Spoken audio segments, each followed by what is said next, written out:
Welcome to the HU Movemakers podcast, where we highlight folks that are blazing the trail and making moves in Howard culture. So the HU Movemakers kicking off with one of my classmates, a brother who I've always looked up to. A lot of people have always looked up to. None other than Alex Dixon, president for the West Region of PureStar. Before that, president and chief operating officer of Circus Circus Hotel and Resort. Before that, general manager of MGM Springfield Casino. Before that, president and assistant general manager of Horseshoe Casino in Baltimore, or as a lot of Howard cats say. That's right. Currently, he's on the Nevada governor's COVID-19 response team, holds multiple board memberships, and of course his proudest achievement is being a father of three and a husband. So Alex, right. Thanks for joining the show, man. Let's just get right into it, man. How did you come to be the president of PureStar? And I got to be honest, man. Prior to reading your bio, I had no idea what PureStar was. Yeah. No. Well, Josh, first let me say thank you for having me on. It's a pleasure to be here, to see your face, to hear your voice. For so many years, you've held us down and held us together. Whether it was through, the boat rides, getting everybody together through the Movemakers. And I've been able to watch the content and live virtually through you and everybody else. So I appreciate you, as always, getting us together. But yeah, man, I think maybe I'll take a step back and kind of tell you about just kind of my progression.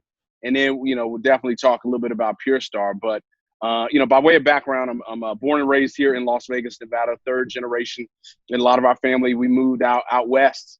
As a part of, the Great Migration. A lot of people moved up from Mississippi up to Chicago.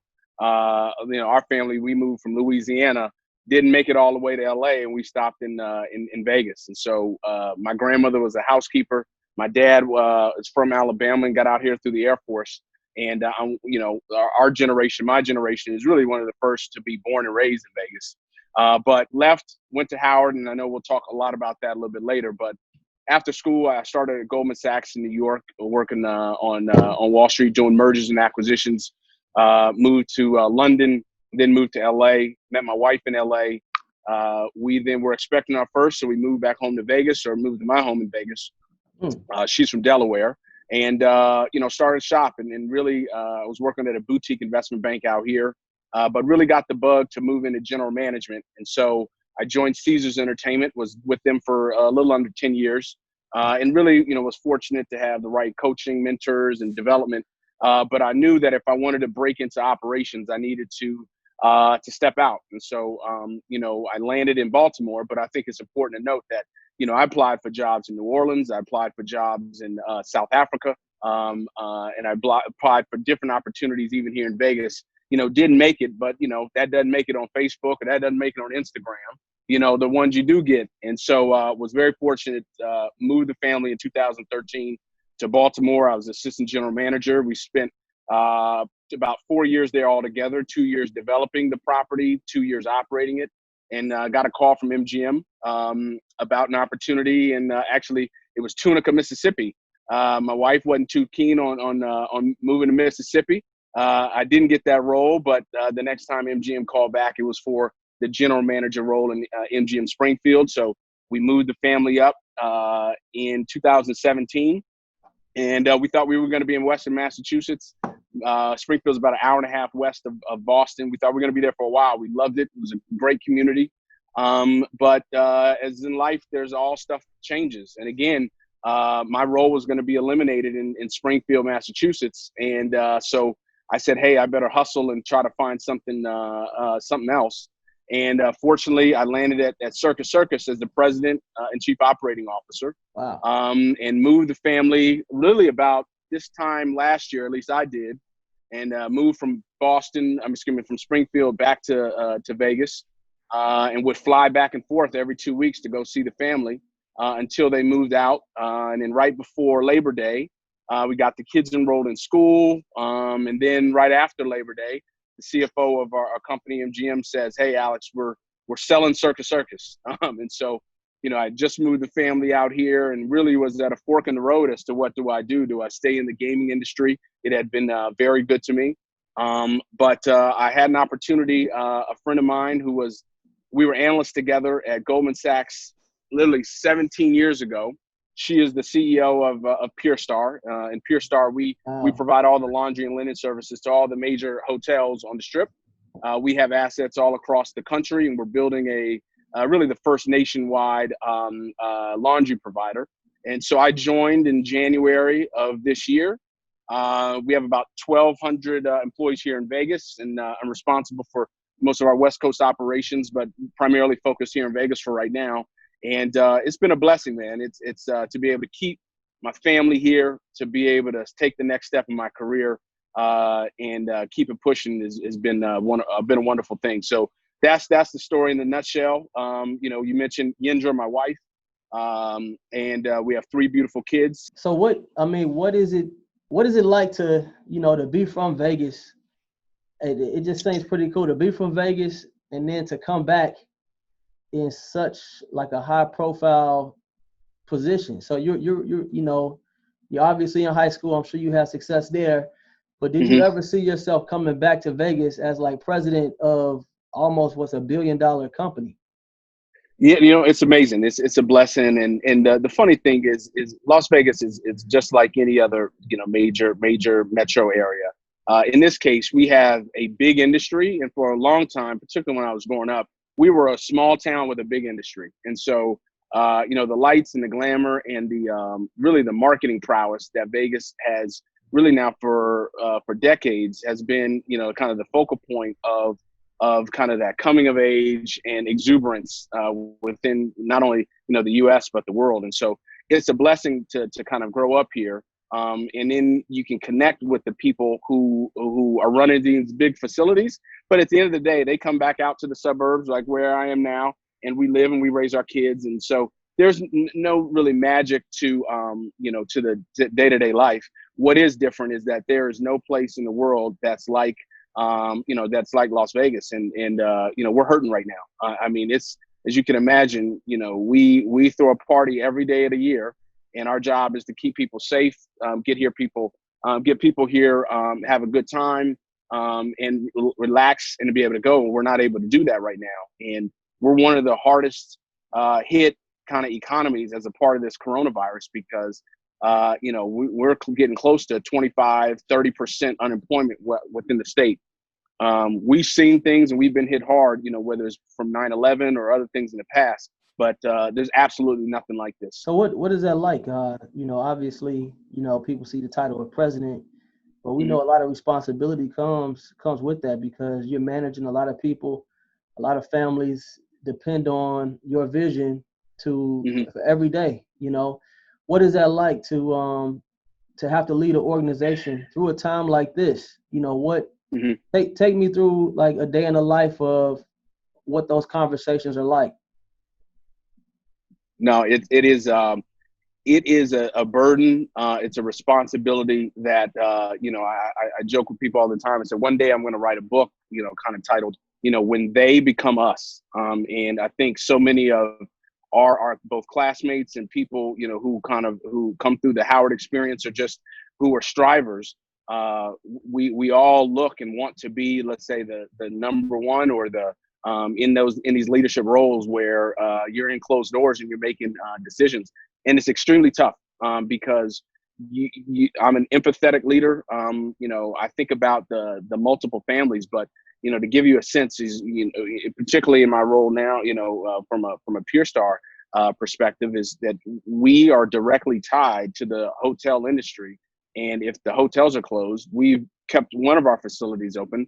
But we've had to, furlough the vast majority of our people. We've all, myself included, taken personal sacrifices, whether it comes to, our base salaries in order to be able to make sure that we come out on the other side. But people talk about it's not personal. It is personal because if you love hard and you love the way I do, although I've only been there a short time, is like I know and can appreciate the frontline team members who we employ or who look to us for both guidance, and it's heartbreaking. And so as you think about it, what's the most important is that we come out on the other side still with the business intact. And so It forces you to make very difficult decisions based upon the information that you have. But what I will say is that, you know, everybody is going through this, and the world is changing. And you do your best to be able to, you know, not only use common sense, but listen to others around you. And it's important to have a network, which Howard affords us to do, to be able to talk to other leaders to see how they're going through, because we don't have all the right answers. And it's important that we're able to lean upon each other as we go through this. Wow, that's deep, man. I mean, you know, how many people do you oversee currently in your role? You know, right now, 1,200 Wow. kind of that are right here throughout the valley and in other areas. And so, unfortunately, we've had to furlough the overwhelming majority, you know, of those employees. You know, just looking at your your bio, you know, of Mm-hmm. course, one of the things that sticks out to me is that, of course, you're a Howard grad, School of Business. But you know, as you look at a lot of CEOs that transition up in corporate America, a lot of times they they went to business school. You know, I Mm-hmm. see that you did always educate yourself, but you know, how do you think you've been able to rise as the way you did without having, you know, an MBA or Mm-hmm. something along those lines? I know when you came out, you worked for Goldman, and of Mm-hmm. course, you know, Goldman only takes the best of the best. But it seems like to me you've been able to consistently rise just through, you know, being Alex Dixon. How have you been able to do that? No, I appreciate that, and I mean, I think first and foremost, going to Howard and being able to have that pedigree that enables, I think, me and a lot of others striver and has a good. And at the bare minimum, that is so critical to be able to just kind of open up doors. You spoke about Goldman, and it's absolutely right. If you think about the thousands of resumes that come across people's desks, to be able to have the Goldman name on a resume really helps to develop not only both relationships but open up doors. But what I tell people, and I counsel and have had so many conversations about that decision about, do you kind of stay on your career path? Do you go to business school, and how do you leverage it? And so for me, I've been very fortunate that through my career, I've been able to have an understanding of where it is I want to go, and have been able to work internally within organizations to get opportunities that in some cases leapfrog me, kind of past a business school requirement. And so, the biggest transition was when I left Goldman and then became an associate at a boutique investment bank. That basically afforded me a job opportunity that many people have to leave as an analyst or after 2 or 3 years, and then go back to school to then be able to land, whether it's an associate role or some role in a post MBA. And so some of this is just the way that you speak to it and how you sell your experience. And so in that case, I said, hey, look, no, I haven't had an MBA, but if you look at my career progression, I was able to go from an analyst role into an area where in many cases the prerequisite is an MBA, but I was able to do that and then transition that into something greater. And so, that's a short way of saying is, hey man, sometimes you just got to flip your experience, and mark yourself and brand yourself in a way that other people can kind of believe. And so that to say, hey, look, all right, this person is all in on what it takes to be in this role for a very long time. And so I just, for me, it never made sense. Part in some ways is I, had kids very young. And so my wife and I was 25 when That's our another oldest thing, was. man. You had kids. You was you was a grown man. I feel like you was Hey, a grown no, man as brother. soon as we No, graduated brother. college. Hey, You was a hey. grown man. Like, No, man. It is amazing, to think, right now, I'm fortunate at 39, but to think I have my oldest is going into high school in the that's fall. crazy. It's been a Crazy. blessing. It forces you to grow up very quickly. And so I think, someone when I was at Goldman once told me, they said, hey, look, you're no good in front of clients until you're 35. And so in many ways, I even though I progressed seriously through my career, I still felt like a kid up until like a couple years ago. And what I think he just meant by that is just the life experience that forces you to kind of grow up can help you, I think, both in your personal and your professional career. But, my story isn't everyone's story. Sometimes people need that outside perspective to get a well-rounded experience. Now, what I would say is, our family, we've moved from Las Vegas to, Baltimore, to Massachusetts, back to Vegas. My wife and I lived in, LA together. And so in, New York.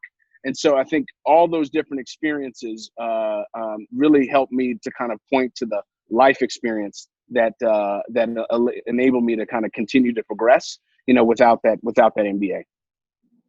That's interesting, man. So, a lot of, one thing about people that succeed, success doesn't come easy, but a lot of times some people just see like the finished product. Yeah. Even with yourself, man, I remember being at Howard, man. You was Mr. Howard, on a football team, 5-6, student government. I remember this one time, I think I was a sophomore or junior. I don't know. I don't know if it was you and Stephanie. I don't know if you guys were Houston president or president of something. I remember one time, you know how we got to Howard, they used to have these auctions for people. Yeah. Bid on people like to go on a date. Yep. I remember, man, even back then you was woke. So for those of y'all who listening, so Alex and Stephanie, I don't know, were you the vice president or the president? Vice president. Stephanie ran the show. Still does. Yeah, Stephanie's gonna be on next week, but you guys had did this auction. So typically it would be these fundraisers that people would have to auction quote unquote like cute guys or cute girls or whatever, and you go on a date with them and the proceeds would go to like a fundraiser. So I go to the fundraiser and then Alex is there. I want to say you had on like a chain or something like that, like symbolizing slavery, and you gave everybody a speech. I was like, yo, who is this dude? Like, yo, who is this guy, man? Like that was like a part of my Howard experience. Like I got there thinking I'm about to go bid on like Simone Cook or somebody. Yeah. And then I see Alex up in there like, nah, bro, you about to sit down and get this history lesson. We are not slaves. I forgot about that. But I mean, that's the dichotomy. And I mean, it's crazy because freshman year I was in an auction. But part of what you matriculate, part of what Howard is just like the education is not always in the classroom. And it's, let's say by your peers and you're constantly pushed. But that was I want to say was the brainchild of Stephanie and Kimria. And you just sit down there and listen. And that's a part of just growing up and having life experiences. And that's just the beautiful part of Howard. And I mean, it was amazing. I mean, like you said, I walked on and played football my freshman year, and it was a dream of mine playing a lot of high school athletics to go, and walk on and play football. And I just think about some of the relationships. How tall are you, man?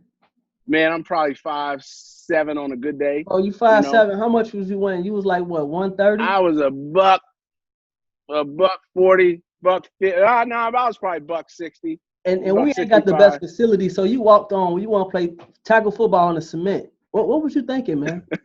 Oh man, it was. I wasn't thinking, but I got my mind right after my freshman year, and it was one of the best things in the world because everybody who played high school athletics, who were getting letters in high school or wanted to go on and play college, the whole prospect of playing Division I football was a dream of mine from the time I was probably 10 or 11 years old, and so. The crazy thing was going to, I had a scholarship to go to South Dakota State to play football. That was like my only, kind of offer coming out of school, but I chose to come to Howard. And so being out there in many cases, I found myself being able to kind of keep up athletically, but the business of football, it just is totally different from being a extracurricular activity in high school, one of many. To it was a job, and it was funny. I joke with myself even now. Athletically it was fine, but I couldn't understand half the cats on the football team. I mean, because I was from West Coast, and then we had cats from all over the United States. And I would call home and say, "Mom, I can't understand these cats." And it was a friend of mine. He's from South Carolina. He talked almost Geechee. And fast forward, that's Tracy White spent 10 years in the NFL, Super Bowl champion with the Patriots. Yeah. And these guys that even our coaches, Pep Hamilton, he'd get us up at 6 o'clock in the morning and be running around the reservoir. I just saw Pep it was more the off season. Quarterback's coach on the Chargers.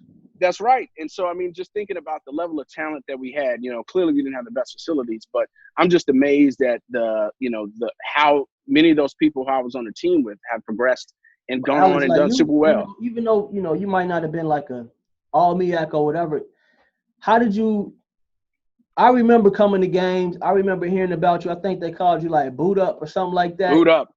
But I remember like you being the guy that was the quote-unquote like team leader. You know what I'm saying? I don't know if that was a role that you like. No, team leader is definitely a stretch. I would say hype man. I think – And here part is like you got to know your role. First, I'm a freshman. Literally, I wasn't the fastest, the strongest. Didn't start. Got in on special teams, and so I got the name Boot Up because during practice would just be out there and saying, hey, look, cats like Elijah Thurman or Omar Evans or Pumi, like the guys who are starting, is you got to realize that hey, your role is to make sure that that you're bringing the team together and get them hyped. And so part of it, going even back to a career-wise, is know your role. And so in that case is, unlike in high school where I was the starter, the captain of the football team, doing all that stuff, that wasn't my job. My job was, on punts or kickoffs, is to go and try to get the ball in the locker room, is to hype people up. And so I think for so many of us, making that transition and understanding in different organizations that sometimes your role is going to be out front and be the leader, but sometimes you got to be a great follower. And, was that a tough role for you to accept, having that success? No, it wasn't. I think the thing is like people got to be humble. I think, and so if we don't think anything else that's going on right now, is the level of humility it's going to take to forge through the greatest economic and healthcare stress, in our lifetimes, is that you got to humble yourself. And so that lesson helped, because leaving Circus Circus as a big, sexy president of a strip property to basically cleaning the laundry of many of the places that I once was a colleague, if you get yourself wrapped up into your role and not into who you are, you're always going to fail. And so I think it's been a blessing to kind of learn that early on in life, because it was tough leaving investment banking. Goldman Sachs was a white shoe firm, probably made more, as a 22-year-old than I did, even 10 years past in my life. And so it was a struggle, leaving one industry, going to the next. And so I think, being humble and never putting your self-worth in line with your title or your compensation is something that I'd advise for everybody. And that's been a blessing for me. What about, so freshman year, you play football. You just played for 1 year? Yeah, literally just 1 year. And then I had opportunities to become Mr. Howard. So it was my sophomore year. Wow. Sophomore year, I, went out, and it was something that, you get exposed to. I had no concept of what Mr. Howard was before going to Howard. We started out in the School of Business, kind of did well there. And then, in the Mr. Howard competition, I did the kind of African dance component, and it was some students in the fine arts school who helped me with the routine, got me the outfit, and was really able to kind of demonstrate that talent that I'd learned when I was a kid, but, kind of had lost touch with, kind of dancing and doing everything else like that. So it was a blessing to be able to showcase that. Yeah, the African dance. That was dope, time. man. So, so you graduate, and, I was in the School of Business too. Yeah. And, one of the most coveted positions to get is like on Wall Street or at Goldman or something. So you get the gig with Goldman. Tell me about like stuff that like you think internally is, at that age, coming from Howard, being Mr. Mm-hmm. Howard, did you put a lot of pressure on yourself to succeed, or did things just fall into your lap? Like, how did that go? No, it's amazing. I mean, it was crazy. After my junior year, well, when my first kind of interaction with Wall Street was my freshman year. After football season, I had to make the decision whether or not I would take an internship in New York or stay back in DC and play. And what was great at the time is economy was good, and had an opportunity, I think, I made like 10 grand in one summer. And it was either taking that job with JP Morgan or stay, back at Howard and go to, summer school and lifting weights. And so I quickly made that decision and says, hey, you know what, maybe I'm not going to be the next Reggie Bush or whoever that may be. And I need to check out this Wall Street thing.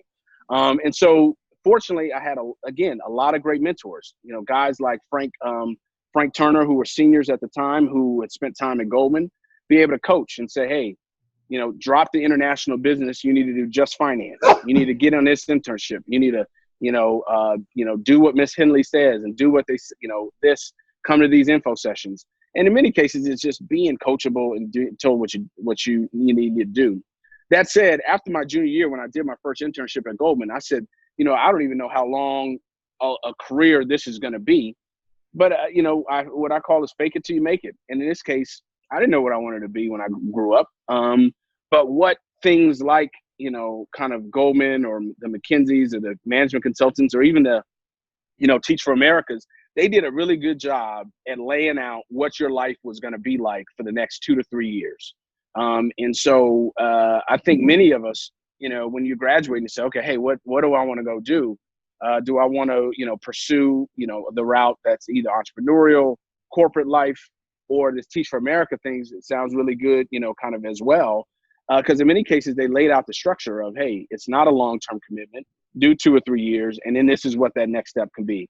And so in many ways, I hate to even position like that, but it was somewhat of a path of least resistance because it was go get a great pedigree. There's a great, financial reward as well as great background, and then go and figure out your next step after you do that. And so there's really wasn't any magic to it. It was a blessing to be able to get there, worked hard, no doubt, but it kicked my butt. I made good money, but, mentally, it was one of the hardest things to do because I'm very much a kind of a big picture systems thinker. Analyst is you got to be super detailed, focused. It taught me those skills, but it wasn't something that innately kind of came to me. And so I remember sleeping under my desk, in New York and London at the Sears Tower, in LA, sleeping, going to home and coming back within 4 hours. So was it a sacrifice? It was a grind. It was a grind. Was it a sacrifice that came with that? Yeah, absolutely. I mean, I remember moving to LA, I got my first convertible. I thought I was about to be hanging out. And it was funny, Simone, now Missick, was there, and Lance and Mike Moss. There was there was a cool Howard crew. Ronnie Heiston was my roommate out there. And I thought I was about to, be on the beach and hanging out. And ultimately, I didn't really leave my desk there at the Fox Plaza Tower, all summer because we were advising Disney when they bought Pixar. So it was 9 months of my life working on these financial models, and I didn't really get a chance to enjoy LA. And then lo and behold, found out, I was expecting with my wife, and it was time to grow up. So yeah, there's absolutely a sacrifice. Any regrets in that? No, not at all. Not at all. I take every step in my career has been a blessing to be able to kind of step and learn. And there's relationships that I built along the way that were amazing. It was funny. I was leaving Goldman. My mom calls me and says, hey, you need a job. I said, yeah, I know. So she says, go, you need to try out for The Apprentice. I'm like, Mom, that's not a job. But sure enough, went out and tried for The Apprentice, was there in LA, made it to the kind of the final 10 throughout the country, was secluded, in Santa Monica. This is when, I didn't know that. It was I think the 3rd or 4th season of The Apprentice, and, met, now the president and the whole deal.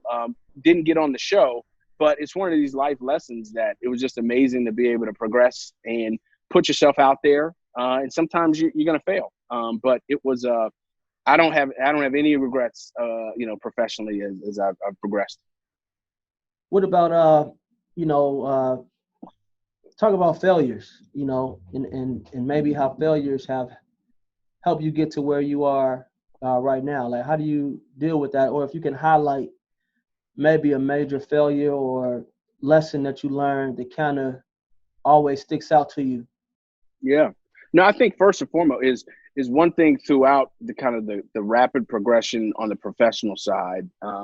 Personally, it was a struggle going from being single to, in the course of 2 years, moving back home, getting married, and then having 3 kids. So going from single to being a father with five responsible for 5 human beings, it forced me to kind of grow up. And although it wasn't failures, but it was a bend but don't break. I mean, there was times where it was it was tough.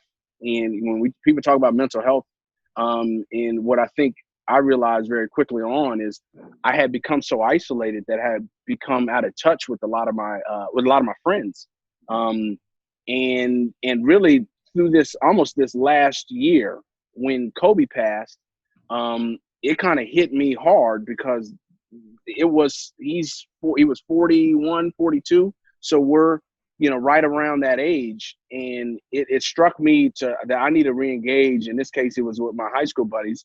And one Sincere, who went to Howard with us, we've known each other since we were 14. We got on a little text chain, but it just recognized that, hey, look, it could all be gone in a minute.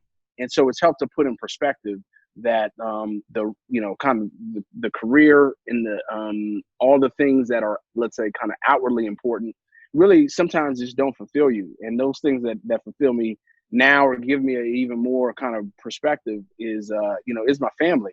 The family, and then the friendships that I've been able to forge, kind of throughout life. And sometimes those things, whether it be your personal life, can be stuff. But on a real, just to kind of put dollars and cents on it, it was tough, being a young family, making $100,000 a year and struggling. I mean, and it struggling. And it wasn't until the last really couple of years of our life where we've been able to kind of really start to get ahead. And but it was crazy out of that situation. Unfortunately, look, to be blunt, I started making more money, professionally. I mean, that helps. I mean, people talk about saving, because I was reading something and it says, like most people, like no matter how much you make, like most people are check to check. No matter what your income bracket is, you check to check. Yeah. And then at the same time, I always, unfortunately in our community, we don't really get financially responsible, or we don't really learn these things or apply them to our life until we go through them. I mean, you worked at Goldman, so you had a solid financial background. Even myself, I have an investment license, Series 663, Mm-hmm. I advise people financially, but just like you, I was in a similar situation, and you get there and it's like, what? But to me, like mentally, how did you, beyond just making more money, like mentally, how did you prepare yourself, to weather that storm? No, I mean, I think that even taking a step back, my wife, we've been together 13 years, at this stage. And so it has been a partnership and a struggle, and so many other people, I think can relate. And for those who, have kids or not have kids. And so I think the first and foremost is one is like, you're not alone. 2 is that everyone faces these struggles, and just because you have a 6-figure income or are doing well professionally does not mean, with all the education, with all the Goldman background, with anything else, that doesn't translate necessarily into your own personal kind of P&L. And so just because I can build a financial model, not only the discipline, but then just making it sense. Babies are expensive. I mean, love them, but we had 3 kids, in a very short period of time with that experience. And so I'm able to, unfortunately, on this side, you paid about $400,000 for the home, then you had to sell it in auction.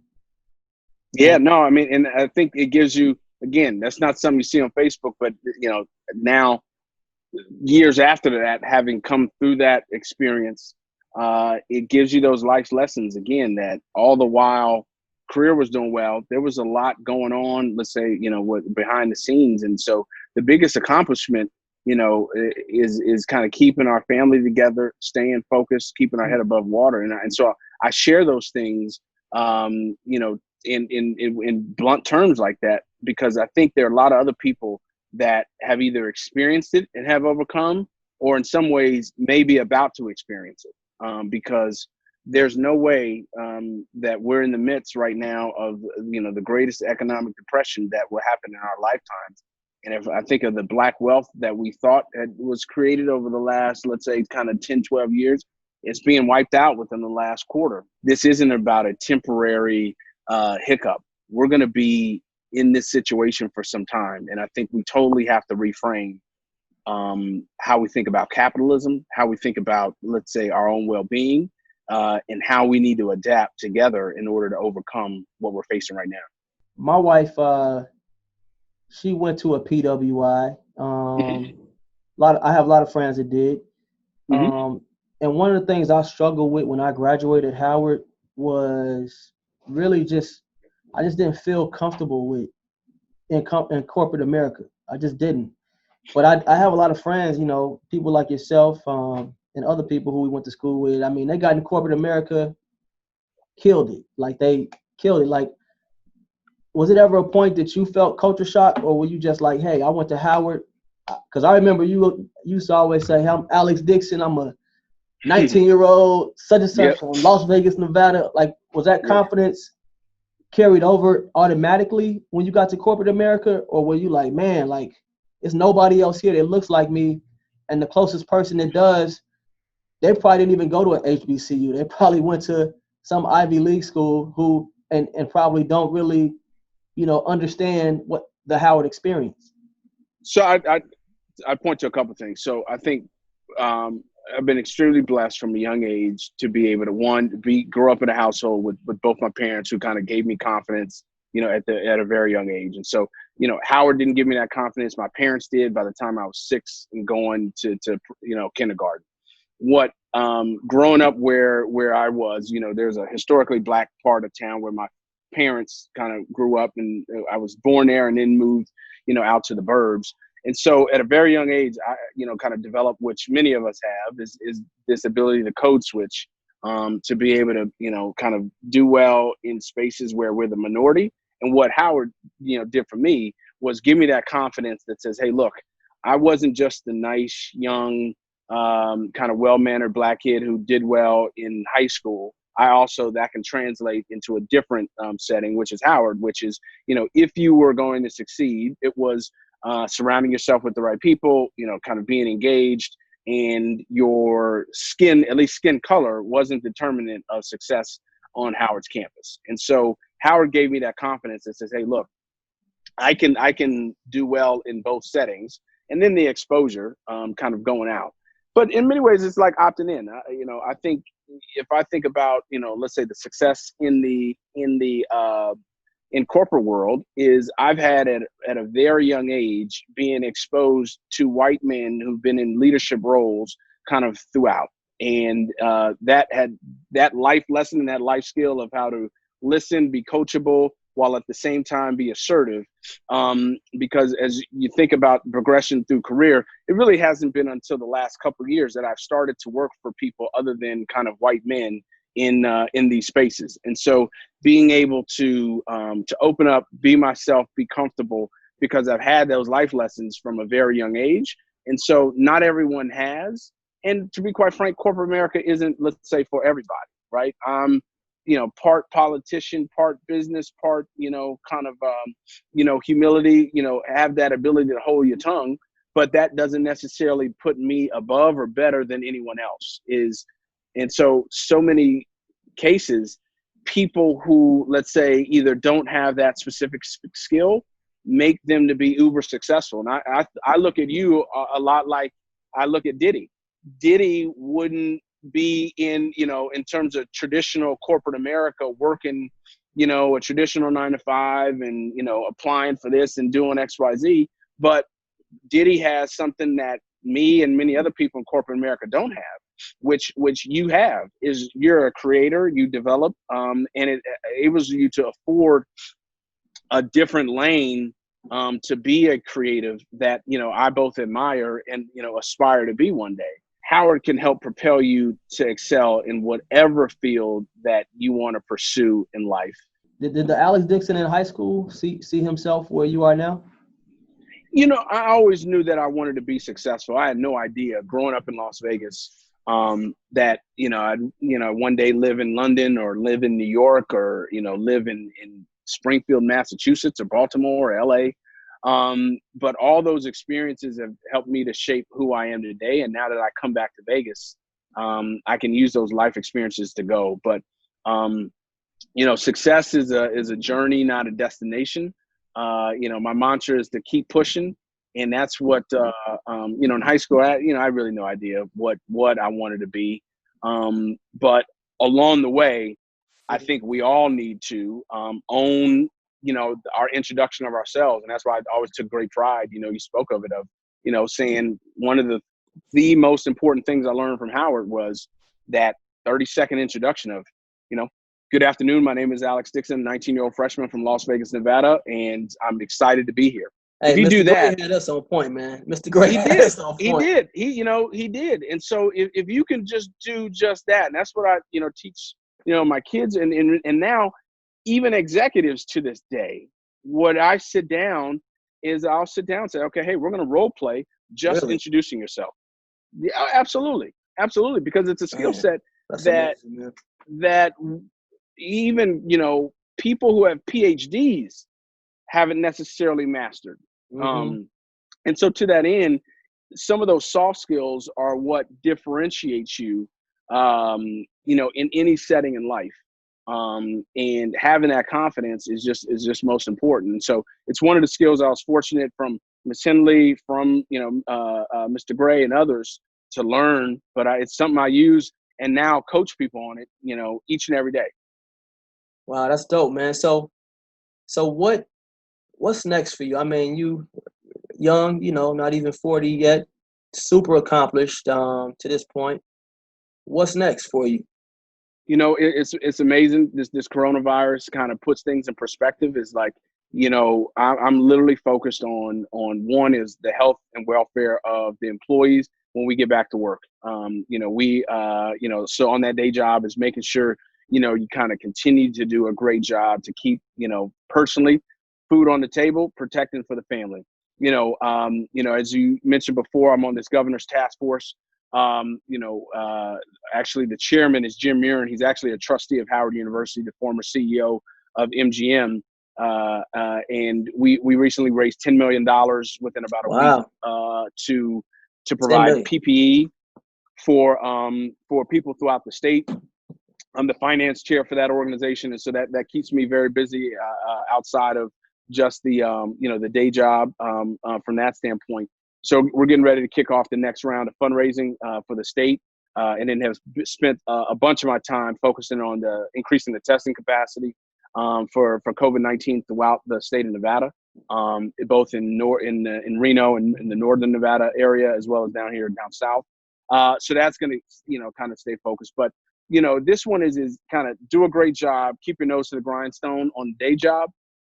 Get these kids through school.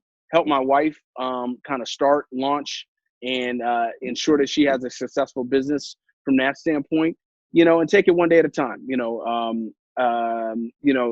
Definitely have goals, for the life, but in the reality, all that is something that you got to put in context of what we're going through right now.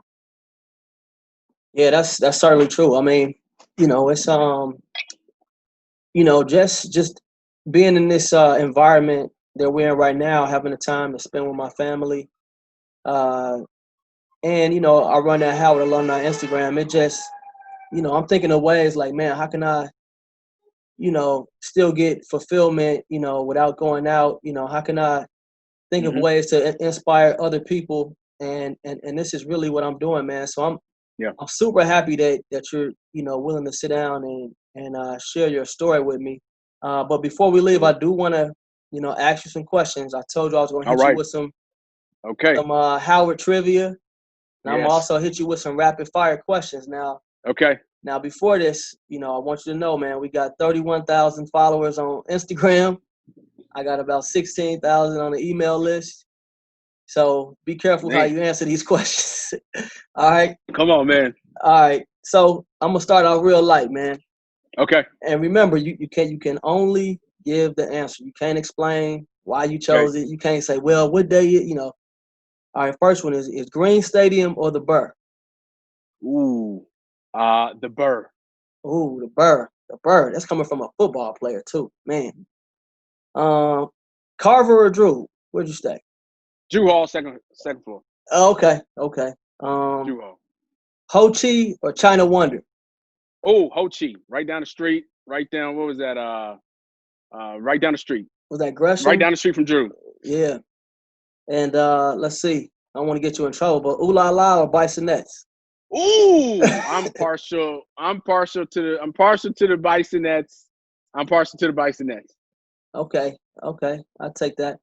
Long next story. Is partial to the Bisonettes. A long story. Okay, that sounds like an off-camera story. We'll do that later. Hey. Next one, man. I got some Howard trivia. Okay. Which team at Howard just won their 5th straight MEAC title? Ooh. 5th straight MEAC title. The swim team? No, it was the volleyball team. Girls volleyball team. Yeah. Ooh, they make volleyball noise, team. Man. All right. Which Howard alum was a Supreme Court justice? Thurgood Marshall? Absolutely. Okay. We're about to have another one. Okay. Who was that going to be? If Kamala doesn't, if Senator Harris doesn't get the VP, she's going to be a VP or a Supreme Court justice. And there's no greater person I'd want setting jurisprudence over the next 50 years than the senator. But if she doesn't get selected as a VP. Okay. Good stuff. Well, I did email her, man, try to get her on the show. So yeah. If you can pull some strings for your boy, let me know. Man, that's your boy Brandon Jones, big time fundraiser. I know he did. I know he had a fundraiser for her. Yeah, I know he did. He told me about that. I'm interviewing him on Wednesday, actually. So. Oh man, I'm so proud of that dude. Yeah, he's doing this thing, man. We Absolutely. were roommates at Howard for 3 years. So man, the picture I have of you two is with a white Motel 6 towel, like a fitted, some Timbs. So to see you guys like probably a matching do-rag or something like that. Yeah, man. It just B Jones. Next one is how many schools and colleges does Howard have? Ooh, 12? Ooh, I thought it was 12 too, man. It's 13. Oh, it's 13. I was that close. It's 13. I remember learning this stuff when I was, going through organizations at Howard. They still counting fine arts as its own school? I don't know. I just looked it up on Wikipedia, man. I'm not gonna act like I'm an expert on this one. No. One question I did accidentally skip that I wanted to ask you is, being in a position that you're in right now as president, you're on multiple boards, you're a father, 3 kids, you're a husband. How do you find balance? That's one question in terms of just balance. And the other question is, saying no, Yeah. How is that? Because, Woo. that's tough, man. Because you're back in your home city. So you got connections going down to Canada. You owe everybody. Everybody had a hand in your success.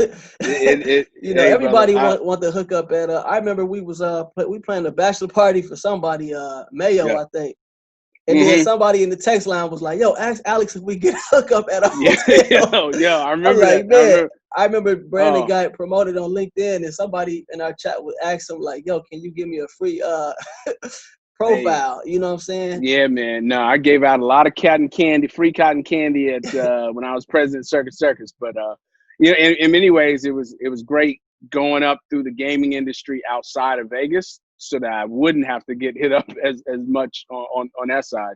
What do you want your legacy to be? No, I think first and foremost, it will be my family and the kids, and as they grow up. And as they kind of sprout into the world and kind of grow and develop, there's going to be nothing more impactful to see their growth and development. Is I joke with my oldest son, Alex Jr., is I can't wait to work for him one day. Because my goal is to have, whether it's a family-owned business or a multi-generational group of assets that I can pass down to them, to be able to start a legacy that has been, started by my parents and my father here in Vegas, but to kind of continue that into the next generation.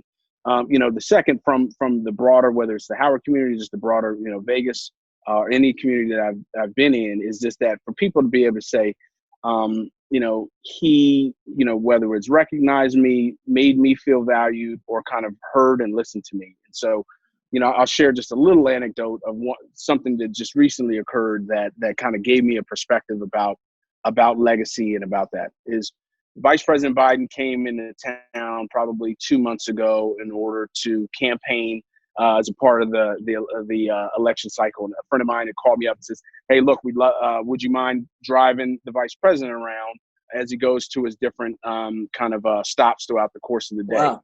And so, show up to Park MGM, hop in the car, and it's Dr. Jill and Joe Biden being able to drive them around. And that was actually the second time, when I got to drive them. But when I was a driver and I showed up suit and tie, and I'm thinking, it's going to be like, okay, hey, we're chumming it up and we're doing the whole deal. But it was the first time that I had ever felt invisible that I can remember in my life. Because as you can imagine, when you engage in your normal day-to-day life, whether you're engaging with the Uber driver or the driver, in most times as I go throughout my kind of whether career or normal interaction, is people are either waiting for me, or when I walk into a room, it's like they're assembled and I'm giving. Or if I am a junior member of the team, it's like have a seat at the table. Where in this case, I was the driver, and so no one in this case, whether necessarily either acknowledged or they're going about their day to day, and your job is to do just that, a job. And so I go throughout the whole day, kind of quiet, waiting for other people to get done, and then we finish out the day. And so 12 hours of being the help is a lack of a better word.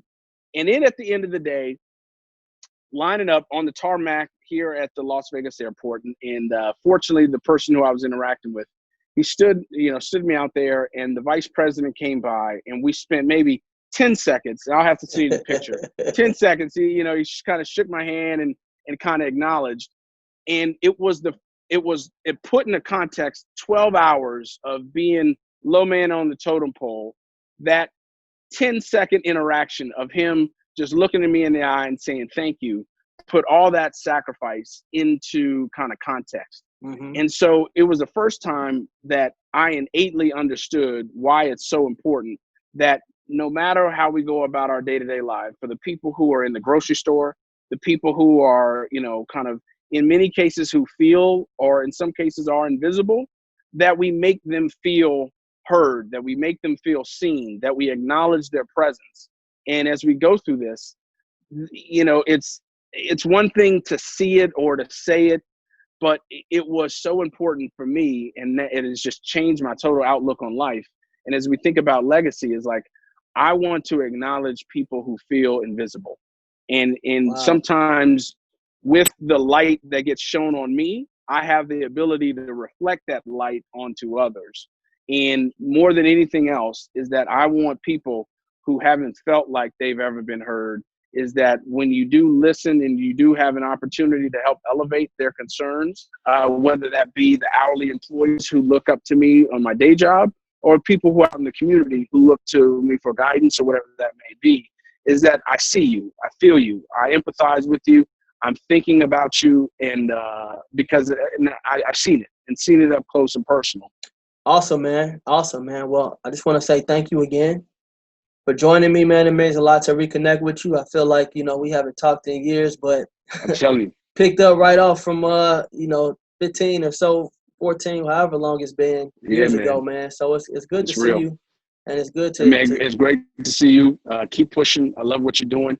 I can't wait to hear the great stories. I know you got a lot of great folks lined up, who are going to be joining you as well. Thank you for joining the HU Movemaker podcast, where we highlight folks that have contributed to the Howard legacy at the highest levels. To hear more interviews or purchase merchandise, please visit www.humovemakers.com.